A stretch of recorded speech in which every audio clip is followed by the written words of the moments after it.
সংবাদ সবাইকে স্বাগত জানাচ্ছি। আমি ফিরোজ তোহা। শুরুতেই সংবাদ শিরোনাম। বাংলাদেশের সর্বশেষ গুরুত্বপূর্ণ আপডেট সংবাদে আপনাকে স্বাগত। শুরুতেই সংবাদ শিরোনাম, পরে বিস্তারিত। শুরুতেই জানিয়ে দিব বিশ্ব সংকট নিয়ে ডক্টর ইউনূসের ভাষণ, যা বলছে জাতিসংঘ। প্রিয় দর্শক, আপনারা জানেন গতকাল অন্তর্বর্তীকালীন সরকারের প্রধান উপদেষ্টা ডক্টর মোহাম্মদ ইউনূস জাতিসংঘে বাংলায় ভাষণ দিয়েছে।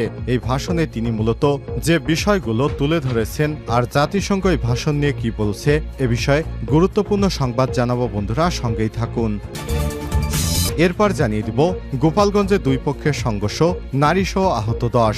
গোপালগঞ্জের সদরে দুই পক্ষের মধ্যে ভয়ানক সংঘর্ষের খবর পাওয়া গেছে। এতে গুরুতর আহত অবস্থায় 5 জনকে গোপালগঞ্জ সদর হাসপাতালে ভর্তি করা হয়েছে। জানিয়ে দিব উপদেষ্টাদের নাম ভাঙিয়ে চাঁদাবাজি করলে পুলিশে ধরিয়ে দিন, বললেন আসিফ নজরুল। অন্তর্বর্তীকালীন সরকারের উপদেষ্টাদের নাম ভাঙিয়ে কেউ যদি চাঁদাবাজি বা যে কোনো অবৈধ সুবিধা আদায়ের চেষ্টা করে তাহলে তাকে পুলিশে ধরিয়ে দেওয়ার নির্দেশ দিয়েছে আইন বিচার বিভাগ এবং সংসদ বিষয়ক উপদেষ্টা ডক্টর আসিফ নজরুল। জানিয়ে দিব রাজধানীতে গ্যাস লাইনের লিকেজ থেকে বিস্ফোরণ, শিশুসহ দগ্ধ 3।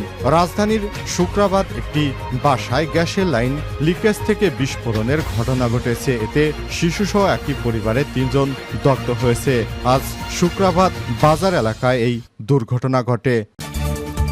এবারে জানাবো ট্রাফিক আইন অমান্য করায় একদিনে 633 মামলা দিল ডিএমপি ট্রাফিক বিভাগ, জরিমানা 24 লক্ষ টাকা। রাজধানীর বিভিন্ন এলাকায় ট্রাফিক আইন লঙ্ঘনকারীদের বিরুদ্ধে অভিযানে 633টি মামলা এবং 23,24,000 টাকা জরিমানার কথা জানিয়েছে ডিএমপি। আজ 28শে সেপ্টেম্বর দুপুরে ডিএমপি থেকে পাঠানো এক সংবাদ বিজ্ঞপ্তিতে সব তথ্য জানানো হয়েছে। এবং সর্বশেষ জানিয়ে দিব হাসান নাসরুল্লাহকে হত্যার দাবি করল দখলদার ইসরায়েলি বাহিনীর সেনাবাহিনী। লেবাননের সশস্ত্র সংগঠন হিজবুল্লাহর প্রধান হাসান নাসরুল্লাহকে বিমান হামলা চালিয়ে হত্যার দাবি করেছে ইসরায়েল বাহিনী। লেবাননের দক্ষিণ উপশহরে অবস্থিত হিজবুল্লাহ সদর দপ্তরকে লক্ষ্য করে শুক্রবার হামলা চালায় ইসরায়েলের বিমান বাহিনী। এতে হাসান নাসরুল্লাহ নিহত হয়েছে বলে শনিবার 28শে সেপ্টেম্বর দাবি করেছে তেল আবিব। প্রিয় দর্শক, এতক্ষণ শুনছিলেন সংবাদ শিরোনাম, এবারে বিস্তারিত।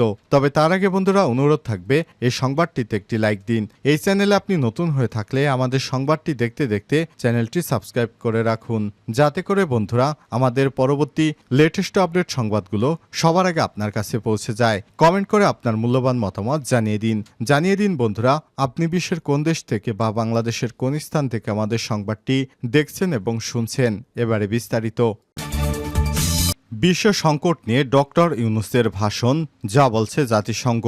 অন্তর্বর্তীকালীন সরকারের প্রধান উপদেষ্টা অধ্যাপক ডক্টর মোহাম্মদ ইউনূস শুক্রবার 27শে সেপ্টেম্বর যুক্তরাষ্ট্রের নিউ ইয়র্কে জাতিসংঘের সাধারণ পরিষদের ৭৯তম অধিবেশনে ভাষণ দেন। এতে তিনি বাংলাদেশের পরিস্থিতি সহ বিশ্ব সংকট নিয়ে কথা বলেছেন।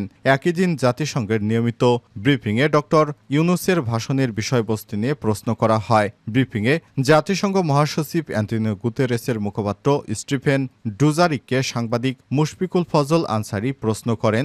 মুশফিকুল ফজল বলেন, বাংলাদেশের অন্তর্বর্তীকালীন সরকারের প্রধান উপদেষ্টা নোবেল বিজয়ী অর্থনীতিবিদ ডক্টর মোহাম্মদ ইউনূস জাতিসংঘের সাধারণ অধিবেশনে ভাষণ দিয়েছেন। তিনি ভাষণে বাংলাদেশের জটিল পরিস্থিতি, পৃথিবীর বিভিন্ন জায়গায় চলমান যুদ্ধ, গাজা এবং ইউক্রেনের মানবিক সংকটের কথা উল্লেখ করেছেন। তিনি দীর্ঘ সময় ধরে জাতিসংঘের অংশীদার হিসেবে অবদান রেখে চলেছেন। তার আজকের এই ভাষণকে কিভাবে দেখছেন?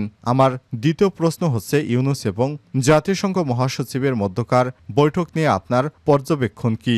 জবাবে ডুজারিক বলেন, এ বিষয়ে আমার প্রেস বিজ্ঞপ্তিটি দেখার অনুরোধ রইল। অধিবেশনে দেয়া প্রতিটি ভাষণ নিয়ে তিনি মন্তব্য না করার কথা জানিয়েছেন। কোন দেশ যখন তাদের সবচেয়ে সম্মানিত প্রতিনিধিকে জাতিসংঘে পাঠায় তা আমাদের অবশ্যই সন্তুষ্ট করে। এদিকে নিউ ইয়র্কে স্থানীয় সময় বৃহস্পতিবার 26শে সেপ্টেম্বর জাতিসংঘ সদর দপ্তরে প্রধান উপদেষ্টার সঙ্গে বৈঠক করেছেন জাতিসংঘ মহাসচিব অ্যান্টনিও গুতেরেস। এ সময় প্রধান উপদেষ্টা অধ্যাপক ডক্টর মোহাম্মদ ইউনূস ও অন্তর্বর্তীকালীন সরকারের প্রতি পূর্ণ সমর্থন প্রকাশ করে অ্যান্টনিও গুতেরেস বলেছেন, জাতিসংঘ বাংলাদেশের সংস্কারের সহায়তা করতে প্রস্তুত রয়েছে। সদ্য গৃহীত জাতিসংঘের প্যাক্ট অব দ্য ফিউচার বাংলাদেশের জন্য অত্যন্ত প্রাসঙ্গিক এবং এর প্রণোদনামূলক অর্থায়ন দেশটির জন্য বিশেষ সহায়ক হবে।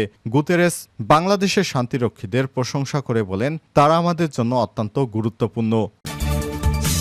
গোপালগঞ্জে দুই পক্ষের সংঘর্ষ, নারীসহ আহত 10। গোপালগঞ্জের রাস্তায় ছাগলবাধাকে কেন্দ্র করে দুই পক্ষের মধ্যে সংঘর্ষের ঘটনা ঘটেছে। এতে নারীসহ অন্তত 10 জন আহত হয়েছেন। শনিবার 28শে সেপ্টেম্বর গোপালগঞ্জ সদর উপজেলার খাগাইল গ্রামে এই সংঘর্ষের ঘটনা ঘটে। আহতরা হলেন আজিজুল মোল্লা 30, জহুরুল মোল্লা 17, মিনু বেগম 50, জুবা মোল্লা 24 ও রেজান মোল্লা 18। গোপালগঞ্জ সদর হাসপাতালে তাদের ভর্তি করা হয়েছে। গোপালগঞ্জ সদর থানার ভারপ্রাপ্ত কর্মকর্তা ওসি মোহাম্মদ সাজেদুর রহমান বিষয়টি নিশ্চিত করেছেন। আহত স্বজনেরা জানায়, খাগাইল গ্রামে দুলাল মাওলা রাস্তার উপর ছাগল বেঁধে রাখে। এ সময় জহুরুল মাওলা মাদ্রাসায় যাওয়ার সময় ছাগল বেঁধে রাখা রশিতে বাধা পড়ে যায়। পরে রাস্তায় কেন ছাগল বেঁধে রেখেছে শুনতে গেলে দুলাল মাওলা এবং তার লোকজন জহুরুলকে মারধর করে। পরে বিষয়টি জানাজানি হলে দুই পক্ষের লোকজন দেশীয় অস্ত্র নিয়ে সংঘর্ষে লিপ্ত হয়। এতে উভয় পক্ষের এক নারী সহ অন্তত 10 জন আহত হয়েছে। তাদের মধ্যে 5 জনকে গোপালগঞ্জ সদর হাসপাতালে ভর্তি করা হয়েছে। বাকিদের স্থানীয়ভাবে চিকিৎসা দেওয়া হয়েছে। ওসি মোহাম্মদ সাজিদুর রহমান বলেছেন, এই ঘটনায় এখন পর্যন্ত কোনো পক্ষ থানায় অভিযোগ করেনি। অভিযোগ পেলে তদন্ত শেষে আইনগত ব্যবস্থা নেওয়া হবে। উপদেষ্টাদের নাম ভাঙিয়ে চাঁদাবাজি করলে পুলিশে ধরিয়ে দিন, আসিফ নজরুল। অন্তর্বর্তীকালীন সরকারের উপদেষ্টাদের নাম ভাঙিয়ে কেউ চাঁদাবাজি বা যে কোনো অবৈধ সুবিধা আদায়ের চেষ্টা করলে তাকে পুলিশে ধরে দেওয়ার নির্দেশ দিয়েছে আইন এবং বিচার ও সংসদ বিষয়ক উপদেষ্টা ডক্টর আসিফ নজরুল। শনিবার 28শে সেপ্টেম্বর বেলা 11টার দিকে সামাজিক যোগাযোগ মাধ্যম ফেসবুক ভেরিফাইড পেজে লাইভে এসে এমন নির্দেশনা দেন তিনি। ডক্টর আসিফ নজরুল বলেন, আমি সরকারে আসার আগে এবং পরে অনেক মানুষকে অনুরোধ করে আমার সঙ্গে ছবি তুলেছেন। এমনও হয়েছে সরকারে আসার আগে বহু অনুষ্ঠানে গেছি, অনেকেই ছবি তুলেছে। সব ছবি দেখিয়ে কেউ অবৈধ সুবিধা আদায়ের চেষ্টা করছেন বলে জানতে পেরেছি।